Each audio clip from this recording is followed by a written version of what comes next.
Dice en el libro de Hebreos capítulo 4 versículo 12: Ciertamente la palabra de Dios es viva y poderosa y más cortante que cualquier espada de dos filos. Penetra hasta lo más profundo del alma y del espíritu, hasta la médula de los huesos, y juzga los pensamientos y las intenciones del corazón. Vamos a orar. Padre nuestro que estás en los cielos, Señor, te damos gracias en este día, Padre. Te damos gracias porque tú, Señor, te manifiestas de una forma maravillosa. Gracias porque nos permites estar aquí reunidos, Señor, virtualmente a través de la tecnología para aprender más de tu palabra. En el nombre de Cristo Jesús, Señor, te damos todas estas gracias. Amén. Hermanos y amigos de la Iglesia Bautista Príncipe de Paz. Bienvenidos a nuestra escuela dominical. Hoy estudiaremos el último viaje de Pablo, conocido como el viaje del cautiverio. Espero que este estudio sea de bendición para su vida. Pablo se encuentra en Jerusalén, en casa de Jacobo, compartiendo con los ancianos y los discípulos lo que Dios ha hecho con su ministerio. Los hermanos estaban contentos y glorificando a Dios por la gran cantidad de judíos que se habían convertido. Pero hay un problema. Los judíos, aún convertidos, siguen siendo muy celosos de la ley, y Pablo está enseñando a los nuevos convertidos que no deben circuncidarse y que no observen las costumbres. Entonces le sugieren que para evitar problemas, y ya que él es judío, y que había 4 hombres que tenían la obligación de cumplir voto, públicamente se purifique con ellos, y que solamente los gentiles sí eviten guardar nada de esto, y solamente se abstengan de lo sacrificado a los ídolos, de sangre, de ahogado y de fornicación. Pablo hace lo que le piden y junto con los 4 varones se purifica al día siguiente y entró al templo con ellos para presentar ofrenda. Pero unos judíos de Asia, al verle en el templo, alborotaron a toda la multitud y lo apresan, gritando: «Varones israelitas, ayuda. Este es el hombre que por todas partes enseña a todos contra el pueblo, la ley y este lugar». Además, lo acusan de meter griegos al templo, por lo que dicen que profanó ese lugar. Así que todo el pueblo se agolpó y, apoderándose de Pablo, lo arrastran fuera del templo e inmediatamente cerraron todas las puertas. La turba trataba de matar a Pablo, pero alguien avisó al tribuno de la compañía que la ciudad estaba alborotada. Este, tomando soldados y centuriones, corrió hacia el lugar del alboroto.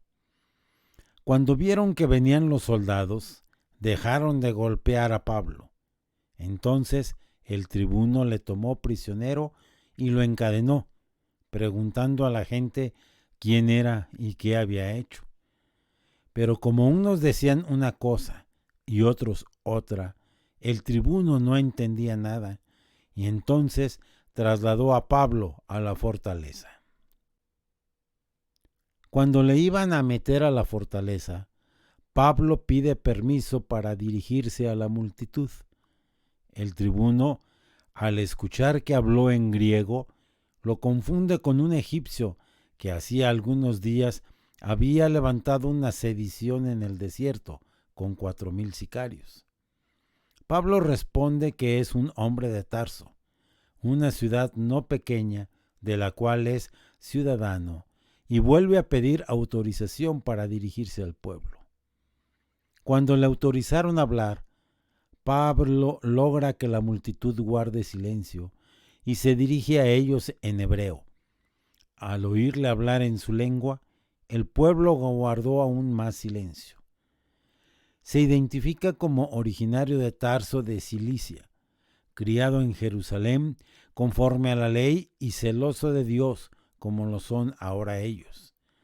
Les dice que él se dedicaba a prender y entregar en la cárcel a hombres y mujeres y narra su conversión en el camino a Damasco y cómo Dios lo escogió para que fuera testigo suyo a todos los hombres.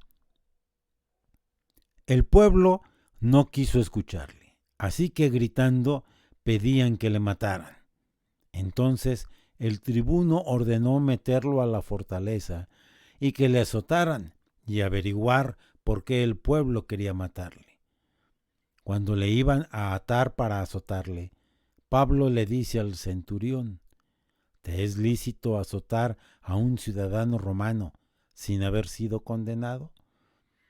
Cuando el centurión oyó esto, rápidamente fue y dio aviso al tribuno diciéndole: ¿qué vas a hacer? Porque este es ciudadano romano. El tribuno vino y le pregunta a Pablo si es ciudadano romano, y él contesta que sí. El tribuno le pregunta cómo es que adquirió la ciudadanía, ya que costaba mucho dinero tenerla. Pablo le dice que él es ciudadano romano de nacimiento. Entonces todos los presentes tuvieron temor por haberle atado. Al día siguiente, quitándole las cadenas, llevan a Pablo ante el concilio y los principales sacerdotes. Pablo les habla diciéndoles que él con toda buena conciencia ha vivido delante de Dios hasta ese día. Entonces Ananías, el sumo sacerdote, ordena que lo golpeen en la boca. Pablo le dice: «Estás sentado para juzgarme conforme a la ley, y quebrantando la ley me mandas golpear». Los presentes le reclaman por la forma en que le habló al sumo sacerdote. Pablo les dice que no sabía que era el sumo sacerdote, reconociendo el cargo, aunque ya no le respetaba. Entonces, viendo que el concilio estaba formado por fariseos y saduceos, hábilmente se dirige a ellos: «Yo soy fariseo, hijo de fariseo. Acerca de la esperanza y la resurrección de los muertos se me acusa». Entonces el concilio se divide, ya que los fariseos creían en la resurrección y los saduceos no. Los fariseos entonces defienden a Pablo. Habiendo tal discusión entre ellos, el tribuno, temiendo que fueran a matar a Pablo, ordena que los soldados le lleven a la fortaleza. Más de 40 judíos hicieron un juramento: no comer y no beber nada hasta matar a Pablo, y tramaron un complot. Fueron ante el sumo sacerdote y le dijeron que le pidiera al tribuno que trajera a Pablo ante él para interrogarle, y ellos en el camino le interceptarían y le matarían. Pero un sobrino de Pablo, hijo de su hermana, se enteró y le avisó a Pablo. Entonces Pablo le pide que vaya con el tribuno y le cuente lo que sabía. Cuando el tribuno se entera del complot, despide al joven y le pide que no le diga a nadie que él ya está enterado. El tribuno ordena a 2 centuriones que con 200 soldados, 70 jinetes y 200 lanceros llevaran a Pablo a Cesarea y lo presentasen ante el gobernador Félix, y envía una carta.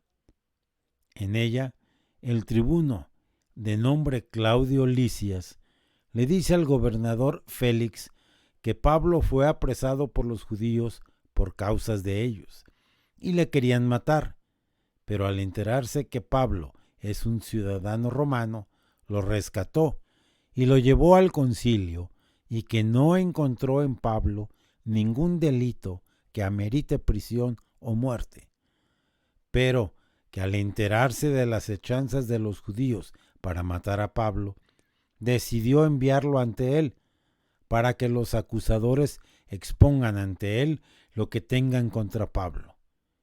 Los soldados llevaron a Pablo a Cesarea y lo presentaron al gobernador y entregaron la carta. El gobernador le dice a Pablo que lo escuchará cuando lleguen sus acusadores, y lo envió preso al pretorio de Herodes. 5 días después, el sumo sacerdote Ananías, algunos ancianos y un orador de nombre Tértulo comparecieron ante el gobernador. El orador empieza la acusación en contra de Pablo, adulando al gobernador Félix, diciendo que gracias a él tenían paz y que gobernaba muy bien. Califica a Pablo de una plaga y lo acusa, primero, de promover sediciones entre los judíos de todo el mundo. 2. Ser cabecilla de la secta de los nazarenos. 3. Intentar profanar el templo. Y 4. Se quejan del tribuno porque dicen que cuando quisieron juzgarle, éste con violencia lo impidió y lo trajo ante él. Entonces el gobernador permitió que Pablo se defienda, y lo hace de la siguiente manera, diciendo que apenas hace 12 días que llegó a Jerusalén, y no lo hallaron disputando con nadie, ni amotinando a la multitud, ni en el templo ni en las calles. No hay pruebas de lo que dicen, pero confiesa servir al Dios de sus padres, creyendo todas las cosas que en la ley y en los profetas están escritas, y que guarda la esperanza de la resurrección. Pasados algunos años, regresó a Jerusalén a presentar ofrendas, y que estando en ello, fue que lo apresaron unos judíos de Asia, solo y sin hacer alboroto, y reta a sus acusadores a presentar pruebas, o que digan qué cosa mal hecha le conocen, a no ser que habla de la resurrección. Félix, que conocía bien el mensaje de Pablo, aplaza su decisión hasta que el tribuno Lisias se presente ante él y lo pueda escuchar. Mandó custodiar a Pablo con un centurión, pero indicando que le diese alguna libertad. Algunos días después, el gobernador Félix, junto con su esposa Drusilia, que era judía, llamó a Pablo y le oyó acerca de la fe de Jesucristo. Pero cuando oyó acerca de la justicia, el dominio propio y el juicio venidero, Félix tuvo temor y le dijo: ahora vete, pero cuando tenga oportunidad te llamaré. El gobernador Félix esperaba que Pablo le diera dinero para dejarlo en libertad, por lo que muchas veces lo llamaba y hablaba con él. Al cabo de 2 años, Félix fue sustituido en el cargo por Porcio Festo, pero queriendo Félix congraciarse con los judíos, dejó preso a Pablo. Cuando Festo llegó a Jerusalén rumbo a Cesarea para ocupar el cargo de gobernador, los principales sacerdotes y los judíos más influyentes se entrevistaron con él, rogándole que hiciese traer a Pablo a Jerusalén. Estos judíos ya tenían un plan para matar a Pablo en el camino, pero Festo dice que Pablo está custodiado en Cesarea e invita a los sacerdotes y a los judíos que pudieran a ir con él a Cesarea, y que si Pablo cometió algún crimen, allá lo acusen. 8 días después, llega Festo a Cesarea acompañado de algunos sacerdotes y judíos, que presentaron contra Pablo muchas y muy graves acusaciones, las cuales ninguna podían probar. Pablo alega en su defensa que no ha cometido ningún delito en contra de la ley de los judíos, ni contra el templo, ni contra César. Festo, queriendo congraciarse con los judíos, pregunta a Pablo: ¿quieres subir a Jerusalén y allá ser juzgado de estas cosas delante de mí? Pablo responde que ante el tribunal de César está, que es donde debe ser juzgado, que a los judíos nada les ha hecho, lo cual el gobernador bien sabe. Dice Pablo que si ha cometido algún delito que amerite la muerte, no rehúsa morir, pero que nada hay de las cosas que los judíos le acusan, por lo cual nadie puede entregarle a ellos, por lo que apela a César. Entonces Festo contesta: a César has apelado, a César irás. Dejemos por un momento a nuestro amado hermano Pablo esperando ser enviado a Roma para ser juzgado ante César. Ya lleva muchos años detenido por acusaciones falsas, pero Dios le ha cuidado porque los judíos querían matarle. Pablo tuvo que soportar y no ceder a propuestas corruptas de los gobernantes, aun a pesar de su libertad. Tuvo que sufrir injurias y acusaciones mentirosas. Cuánto odio se ha despertado desde entonces hacia los que predican la palabra de nuestro Señor. Desde entonces, cuántos han sido encarcelados, desplazados de sus tierras, linchados y acusados injustamente con mentiras solamente porque predican la palabra. Cuántos gobiernos, al igual que en la época de Pablo, para quedar bien con las mayorías, han consentido en estos delitos y han dejado de defender a cristianos acusados injustamente. Nos vemos en la próxima clase, donde iremos con Pablo a Roma. Dios les bendiga esta semana. Salmo 117, 1 y 2. Alabad a Jehová, naciones todas, pueblos todos, alabadle, porque ha engrandecido sobre nosotros su misericordia, y la fidelidad de Jehová es para siempre. Aleluya. Salmo 117, 1 y 2. En nombre de damos inicio a nuestro culto virtual, esperando que sea de bendición para nuestros amigos y hermanos que nos están viendo. Dios les bendiga. Damos inicio. Oremos a nuestro Dios. Dice en Romanos capítulo 10, versículo 12, pues el mismo Señor es Señor de todos y es rico para con todos los que le invocan. Oremos a nuestro Dios. Padre nuestro que estás en los cielos, Señor, te damos gracias en esta mañana. Nuevamente estamos ante ti para agradecerte por este día, para darte las gracias porque nos permite, Señor, estarte adorando a pesar de la contingencia, a pesar de estar cada uno en nuestras casas, pero estamos unidos en un mismo espíritu, Señor, en una misma adoración a ti. Te pido que tú estés con cada uno de nuestros hermanos y nuestros amigos que están, Señor, en estos momentos escuchando de tu palabra. Gracias, Padre, por cada uno de ellos y que cada uno de ellos ahí en donde están, en sus casas, puedan sentir también tu presencia. Está pues con nosotros, abre nuestros corazones, abre nuestras mentes para que podamos escuchar tu palabra, atender a tu palabra y aprender más de tu palabra, Señor. En el nombre de Cristo Jesús te lo pido. Amén.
Buen día, queridos hermanos, pues una vez más con el gusto de siempre de poder reunirnos en el nombre del Señor, de saber que hoy es un día muy importante donde en muchos lados del mundo se congregan y están juntos para tener el culto a nuestro Padre Celestial, la reunión de adoración, y ahí donde estemos como familias, tal vez algunos hasta en el trabajo.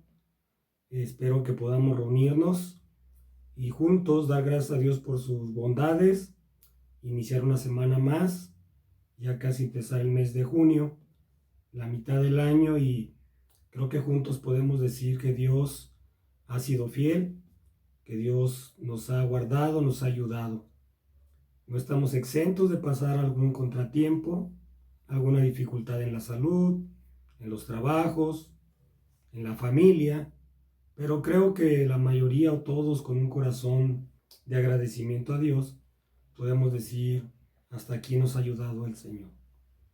Pues bien, queridos hermanos, pues vamos a dar inicio a nuestro culto y darle gracias a Dios en oración que Él ha prometido estar con nosotros y sus promesas son fieles y verdaderas. Hoy quiero compartir con ustedes acerca de lo que dice el autor a los Hebreos, la Biblia en el capítulo 12 de Hebreos, versículos 1 y 2. Hebreos, capítulo 12, versículos 1 y 2. Y quiero que meditemos en este pasaje, hermanos, como base. Nos va a dar luz al pensamiento del mensaje de este día acerca, hermanos, de poner los ojos en Jesús. Poner o puesto los ojos en Jesús. Hay un hermoso himno que dice: pon tus ojos en Cristo, tan llenos de gracia y amor, y lo terrenal sin valor será a la luz del glorioso Señor. Yo creo que el autor de ese himno pudo pensar en este pasaje de Hebreos 12, y yo quiero que consideremos nosotros como iglesia en esta hora. Dice la palabra de Dios en Hebreos capítulo 12, versículos 1 y 2. Por tanto nosotros también, teniendo en derredor nuestro tan grande nube de testigos, despojémonos de todo peso y del pecado que nos asedia, y corramos con paciencia la carrera que tenemos por delante, puestos los ojos en Jesús, el autor y consumador de la fe, el cual, por el gozo puesto delante de él, sufrió la cruz, menospreciando el oprobio, y se sentó a la diestra del trono de Dios. Puesto los ojos en Jesús es el consejo de la Biblia para nosotros. Si nosotros queremos llegar a la meta, como dice aquí, en la carrera que tenemos por delante, tenemos que poner los ojos en Jesús. Hoy en día es triste ver en nuestras calles y carreteras que ocurren muchos accidentes de tránsito. Algunos de ellos ustedes pueden ver las noticias, en el periódico, en la televisión o en los teléfonos, que algunos accidentes pues han llegado a ser fatales, y muchos de ellos son causados por el descuido al volante, porque apartan la mirada de la carretera o de la calle por donde van, por poner atención al celular, responder un mensaje o por contestar alguna llamada. Y podemos ver que pasan grandes accidentes y algunas terminan hasta en tragedia. Y yo creo que pues, no debemos de hacerlo a la medida de lo posible. Podemos comprender entonces la importancia de no apartar la mirada de donde tenemos que tenerla puesta. La Biblia nos dice en Hebreos 12:2, puestos los ojos en Jesús. Pues esto no nos apartará de tragedias en nuestra vida. Nosotros como cristianos, como creyentes, debemos ir por el camino de la vida, o por la carretera de la vida, como podamos verlo, sin distraernos, sin apartar la mirada donde la tenemos que tener puesta. Tenemos que correr con paciencia la carrera que tenemos por delante, dice el autor a los Hebreos, puestos los ojos en Jesús. Pero, ¿qué significa poner los ojos en Jesús? En estos versículos que hemos leído, podemos comprender muy bien lo que esto significa. Significa recordar el amor de Cristo, que estuvo dispuesto a ir a la cruz por nosotros.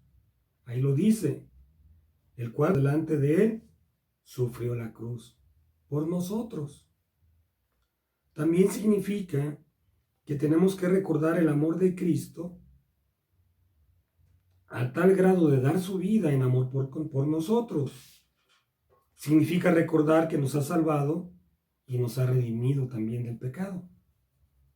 Significa recordar que Él está en el trono, que Él es el Rey. Recordar que Él tiene el control sobre todas las cosas. Recordar que Él tiene todo el poder y ese poder está disponible para nosotros que somos sus hijos. La palabra de Dios nos muestra qué pasa cuando apartamos la mirada del Señor y la ponemos en otras cosas de la vida. Ahorita hacía mención cuando nosotros vamos manejando, o muchos choferes se distraen con alguna cosa. Tal vez les hable un niño o traigan una mascota en el auto y pueden ocasionar accidentes. Nosotros en la vida cristiana, también nosotros tenemos que tener cuidado en dónde está puesta nuestra mirada. Y hoy estamos recordando un consejo muy lindo de parte de Dios a través de la Biblia, donde dice: miremos alrededor nuestro tan grande número de testigos. Se refiere al contexto de Hebreos 11, como estos hombres y mujeres jóvenes llegaron a la meta, cumplieron su propósito, porque ellos nunca apartaron su mirada del Señor. Y en Hebreos 11, usted puede leer ahí en su hogar todo lo que estos grandes hombres de Dios y mujeres jóvenes hicieron a través de la fe, porque mantuvieron su vista, como dice aún de Moisés, en el invisible. Pero entonces, si la Biblia nos dice que pongamos los ojos en Jesús, ¿qué pasa, hermanos, si nosotros apartamos la mirada y la ponemos en las circunstancias? ¿Qué pasa, queridos hermanos? Pues la Biblia nos da un ejemplo muy claro y muy conocido, tal vez algunos de ustedes lo recuerden. Es cuando el Señor Jesús camina sobre el mar y el apóstol Pedro, ¿verdad?, le dice que él quería también ir a donde estaba el Maestro. Si nosotros apartamos la mirada de Jesús y la ponemos en las circunstancias, déjeme decirle, querido hermano, amigo, que empieza a caminar con el Señor, que va a comenzar a hundirse. En el Evangelio de Mateo, capítulo 14, viene esta historia y dice la Biblia en el versículo 27. Pero enseguida Jesús les habló diciendo: tened ánimo, yo soy, no temáis. Entonces le respondió Pedro y dijo: Señor, si eres tú, manda que yo vaya a ti sobre las aguas. Y él le dijo: ven. Y descendiendo Pedro de la barca, andaba sobre las aguas para ir a Jesús. Pero al ver el fuerte viento, tuvo miedo y comenzando a hundirse, dio voces diciendo: Señor, sálvame, porque perezco. Al momento Jesús extendió la mano, la asió de él y le dijo: hombre de poca fe, ¿por qué dudaste? Aquí lo dice la Escritura, el Señor Jesús le dice: ven. Y dice que Pedro descendió en la barca. Pero el versículo 30 es muy interesante. Dice que Pedro, al ver el fuerte viento, tuvo miedo y comenzó a hundirse. Pedro comenzó a caminar sobre las aguas hacia Jesús. Iba caminando sobre las aguas a pesar de la tormenta que había a su alrededor. Pero cuando Pedro apartó la mirada de Jesús y puso sus ojos en la tempestad, en las grandes olas a su alrededor, y al sentir el fuerte viento, dice la Biblia que se llenó de miedo. Su corazón perdió la confianza y se llenó de temor. Y el versículo 30 nos dice que Pedro comenzó a hundirse. La palabra de Jesús, ven, era firme, de seguridad, de confianza. Él, el Señor Jesús, tenía el poder para hacer que Pedro llegara hasta donde estaba él.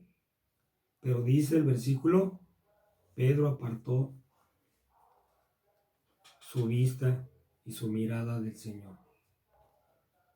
Lo mismo pasa exactamente cuando nosotros apartamos la mirada del Señor, de su amor, de su poder, de su gracia, y ponemos la mirada en las olas del problema, en las tempestades de la vida, en las deudas, en los problemas económicos, en las dificultades en la familia. Déjeme decirle que si quitamos la mirada de Jesús, nos vamos a comenzar a hundir poco a poco, nos vamos a ir desanimando en el camino de la fe, cuando yo sé que el Señor Jesús es todopoderoso y si Él nos dice ven, es porque tiene la seguridad de que puede hacer grandes cosas en nuestra vida. Pero no nos hundiremos en el mar como Pedro, sino en la preocupación tal vez, en la tristeza, en el desánimo. Muchos se empiezan a hundir en la angustia en su corazón. Yo tengo una invitación de parte de Dios. Si hay alguien que está apartando la mirada y siente que se está hundiendo, hoy la Biblia nos dice, ¿verdad?, que el Señor Jesús está presto para extendernos la mano y salvarnos. Que volvamos a poner nuestra mirada en Jesús. Nosotros también, como Él, podemos decir: Señor, sálvame, ayúdanos, yo he confiado en ti. Algo también que me gusta mucho acerca de la seguridad del Señor Jesús, en quien ponemos nuestra mirada, es una recomendación que viene en Éxodo, un recordatorio también para nosotros. Si nosotros empezamos a poner la mirada en nosotros mismos, podemos llenarnos de cosas negativas, de cosas que no podemos. Y hay un ejemplo muy claro en Éxodo, capítulo 3, y la Biblia nos habla acerca de Moisés, este gran libertador. Tal vez usted sepa la historia de Moisés, cómo Dios lo escoge. En el capítulo 3 de Éxodo vemos el llamamiento de Moisés. Dios lo llama de una manera especial, desde una zarza. Lo llama por su nombre, le dice: Moisés, Moisés. No se equivocó Dios al fijarse en él. Y vemos que en el capítulo 3 de Éxodo, Moisés se acerca a esa zarza que estaba ardiendo y escucha una voz que le llama por nombre. ¿Pero qué pasó? Dice aquí en el versículo 10 y 11 de Éxodo 3: Ven, por tanto, ahora, y te enviaré a Faraón, para que saques de Egipto a mi pueblo, los hijos de Israel. Entonces Moisés respondió a Dios: ¿Quién soy yo para que vaya a Faraón y saque de Egipto a los hijos de Israel? Se empezó a fijar en él y no en quien lo estaba llamando, no en quien lo había escogido. Aún con limitantes, aún con dificultades, aún con muchos defectos que nosotros podamos tener, cuando Dios nos llama, Él cumplirá su propósito en nosotros. Por eso es importante que no pongamos la mirada en nosotros mismos. En el mismo capítulo 4 de Éxodo, en el versículo 10, Éxodo 4, si usted quiere la Biblia ahí conmigo, dice la palabra de Dios: Entonces dijo Moisés a Jehová: Ay, Señor, nunca he sido hombre de fácil palabra, ni antes, ni desde que tú hablas a tu siervo, porque soy tardo en el habla y torpe de lengua. Y Jehová le respondió: ¿Quién dio la boca al hombre? ¿O quién hizo al mudo y al sordo, al que ve y al ciego? ¿No soy yo Jehová? Ahora pues ve, y yo estaré con tu boca, y te enseñaré lo que hayas de hablar. Y él dijo: Ay, Señor, envíate ruego por medio del que debes enviar. Moisés estaba recibiendo un llamado de Dios a su vida. Si Dios lo estaba llamando, era porque Él con su poder lo respaldaría. Aquí lo dice: yo estaré contigo. Y Dios es fiel. Dios lo podía capacitar. Él nunca lo enviaría solo. Él iría con él, con su poder, con su presencia. Pero Moisés no estaba poniendo su mirada en Dios, en su poder, en su sabiduría, en su amor. Moisés puso su mirada en sí mismo, en sus incapacidades, en sus limitantes, en sus debilidades, y por eso se sintió incapaz de aceptar el reto tan grande que Dios le estaba dando. Empezó a decir: no sé muy bien leer, escribir, no puedo hablar, soy tardo, ¿verdad?, en mi lengua. Algunos dicen que en ese momento Moisés se convirtió en el rey de las excusas. Lo mismo pasa en nuestra vida, queridos hermanos. Cuando Dios nos llama, cuando Dios quiere usarnos en su reino, en algún ministerio, y en lugar de poner nuestra mirada en Cristo, nos vemos a nosotros mismos. Vemos, al igual que Moisés, nuestras limitantes, cuando tenemos que poner nuestra mirada en el infinito poder de Dios y no llenarnos de cosas negativas y de temor y no sentirnos incapaces. Pero tenemos que saber que nuestro Dios no nos ha dado un espíritu de cobardía. Recordémoslo, hermanos, he tocado este punto en algunos sermones anteriores. Dice la palabra de Dios en 2 de Timoteo que Él nos dio un espíritu de poder y no de temor. El Señor conoce nuestras debilidades. Dios conoce nuestras incapacidades. Pero la Biblia dice que somos vasos de barro, frágiles, para que no dependamos de nosotros, de nuestro conocimiento, de un instituto bíblico, de que vengo de una familia de verdad cristiana de años, de que yo leo mucho la Biblia. No, que nosotros podamos a depender totalmente de Dios. Para que la gloria, dice el apóstol Pablo a la segunda de los Corintios, para que la gloria sea para nuestro Dios. Qué hermoso poder recordar en este día, hermanos, de no quitar nuestra mirada de Cristo. Poner nuestros ojos en Cristo, como dice el himno. También, hermanos, el salmista nos recuerda que si nosotros ponemos nuestra mirada en las personas, también nos podemos llenar de desánimo. Fíjense, en el Salmo 73, el salmista, ¿verdad?, estaba pasando un tiempo difícil, un tiempo como que de duda, de preocupación. Y también esto es algo para nosotros. El Salmo 73, versículos 12 al 14 dice: He aquí, estos impíos, sin ser turbados del mundo, alcanzaron riquezas. Verdaderamente en vano he limpiado mi corazón y lavado mis manos en inocencia, pues he sido azotado todo el día y castigado toda la mañana. El salmista se sintió desanimado al ver la prosperidad de los impíos. Quitó su mirada de Jehová, el buen pastor, que él mismo escribió en el Salmo 23. Quitó su mirada de Jehová, aquel que podía decir es mi libertador y que si yo estoy bajo su sombra puedo estar seguro.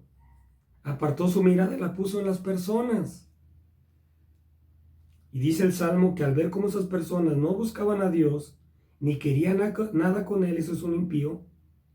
Y dice aquí, aparentemente les va mejor que a los hijos de Dios. Dice el versículo 12, he aquí estos impíos, sin ser turbados del mundo, alcanzaron riqueza. Ya se estaba fijando en las personas. Ya no se estaba fijando en su sustentador. Nosotros tenemos que comprender que aunque otros se aparten, nosotros hemos reconocido que solo en Cristo hay palabras de vida eterna. Nosotros no tenemos que fijarnos en una iglesia, en una religión. Tenemos que fijarnos en Cristo, el autor y consumador de la fe, en nuestro libertador eterno.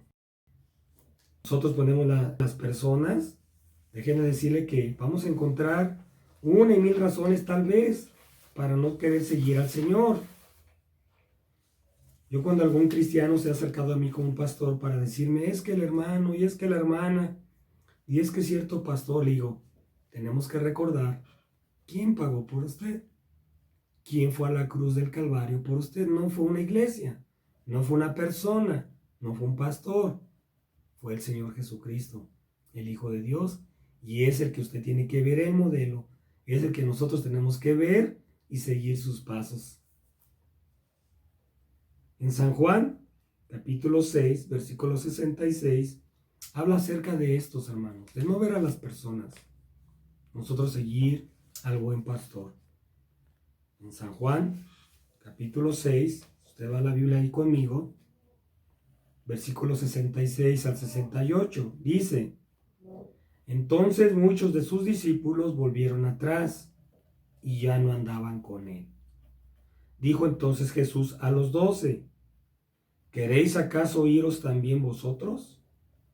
Le respondió Simón Pedro, Señor, ¿a quién iremos? Tú tienes palabras de vida eterna.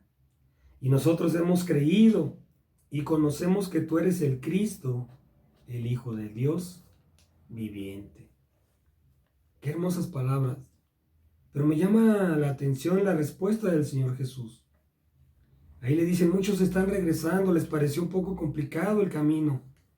Tu enseñanza, Señor, de perdonar, de amar, de bendecir, aun cuando nos hacen mal, no la soportan.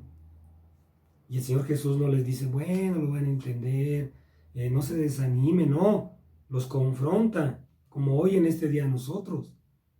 Y les dice, ¿también se quieren ir ustedes? Como diciendo, adelante. Pero qué hermosa respuesta de Pedro. Le respondió Simón Pedro, Señor, ¿a quién iremos? Tú tienes palabras de vida eterna. Tenemos que comprender entonces que aunque otros se aparten, nosotros hemos reconocido que solo en Cristo encontramos la paz, encontramos la verdad y encontramos la vida. Y aunque otros se aparten, nosotros tenemos que seguir. Cuando usted pone sus ojos en Cristo, yo le invito a que busque cualquier defecto que haya cometido el Señor, cualquier falta que haya cometido el Señor Jesús. Y déjeme decirle que usted se va a pasar el día y la noche entera buscándole y nunca va a encontrar algo, ¿verdad?, que le desanime de parte del Señor Jesús a ya no seguirle. Encontrará que aunque de Él se burlaron, Él siguió por amor a nosotros. En ocasiones nosotros no queremos sufrir eso. Al Señor Jesús lo criticaron. Mira, es comelón. Y mira, no se lava las manos. Y no respeta el día de reposo. Y el Señor Jesús siguió hacia adelante, hacia la meta, hacia la cruz del Calvario, por amor a nosotros. A veces dicen, es que a mí también me critican. Veamos el ejemplo del Señor Jesús. Poner nuestros ojos en Cristo. En San Juan, capítulo 21, versículos 20 al 22 dice, volviéndose Pedro, vio que le seguía el discípulo, a quien amaba Jesús, el mismo que en la cena se había recostado al lado de él, y le había dicho, Señor, ¿quién es el que te ha de entregar? Cuando Pedro le vio, le dijo a Jesús, Señor, ¿y qué de éste? Jesús le dijo, si quiero que él quede hasta que yo venga, ¿qué a ti? Sígueme tú. El Señor Jesús le está diciendo a Pedro, nos está diciendo a nosotros, ¿verdad? Nosotros tenemos que seguir. Y es una decisión personal, es una decisión voluntaria.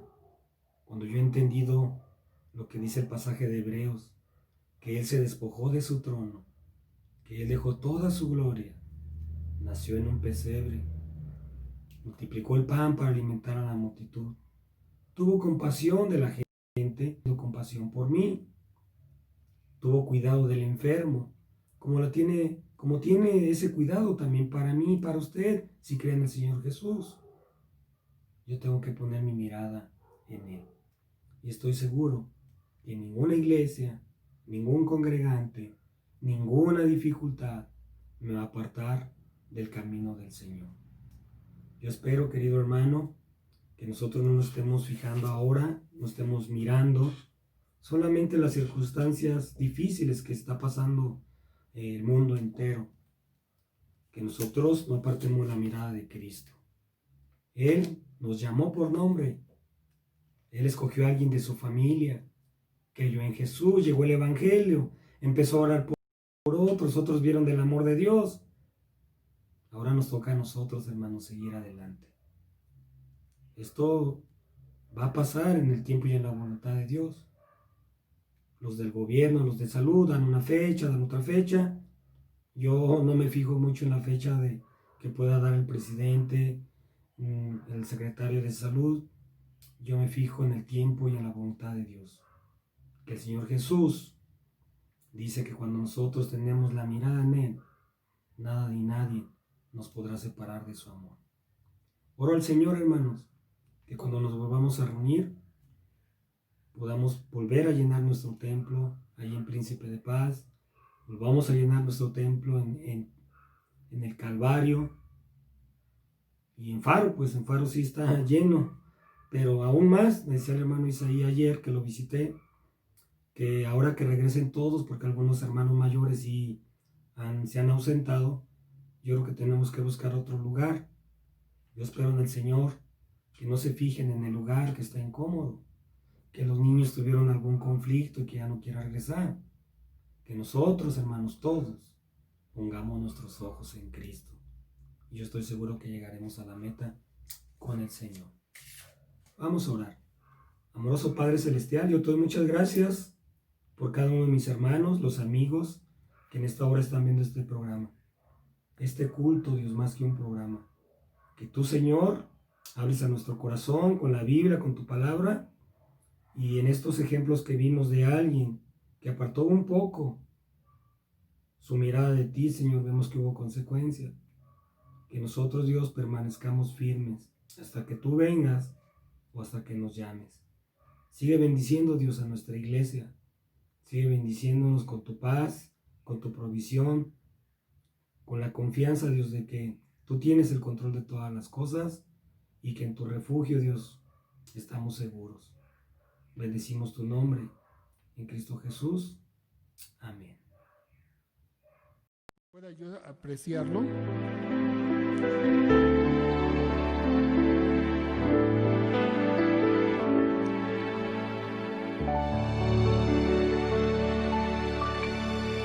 Muy bien, este se llama En una cruz del coro El Dolor y les voy a cantar una estrofa después de tocarlo. Escúchelo así.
Y la letra dice así: en una cruz de cruel dolor, pendiente a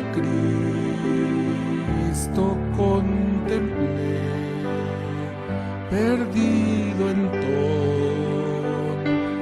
le miré, divino amor, divino amor, divino amor,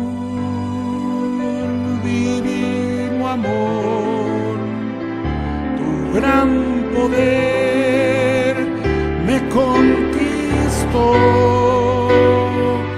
será de ti mi corazón, divino amor, divino amor.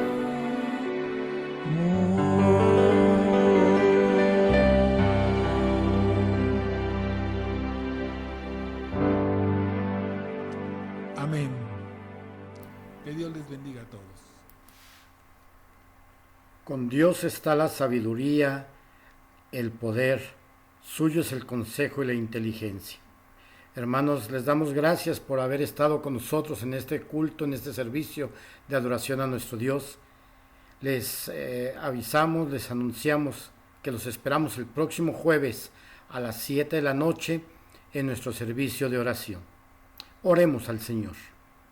Padre nuestro, gracias te damos por habernos permitido estar aquí adorándote. Gracias, Padre, porque a pesar de estar cada uno en su casa, pudimos estar reunidos en oración y en un mismo espíritu. Te pido, Señor, que tú te quedes con cada uno de los que estuvieron escuchando este culto. Con los que no pudieron, tú sabes las razones y motivos, también bendíceles, Señor. Y, Padre, te doy gracias por todas las bendiciones recibidas. Gracias por tu palabra, gracias por nuestro pastor, Daniel Hurtado, que lo has estado usando grandemente en nuestra congregación. Gracias, Señor, por cada bendición que has derramado en nuestras vidas. Todo esto te lo pido, Señor, en el nombre de Cristo Jesús. Amén. Amado, yo deseo que tú seas prosperado en todas las cosas y que tengas salud, así como prospera tu alma. Tercera de Juan, capítulo 1, versículo 2. Que Dios les bendiga.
De muerte a vida eterna, pasé al seguir a Jesús. Me libra de todo pecado, mediante su muerte en la cruz.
Nuevas de la salvación. Fija tus ojos en Cristo, tan lleno de gracia y amor, y lo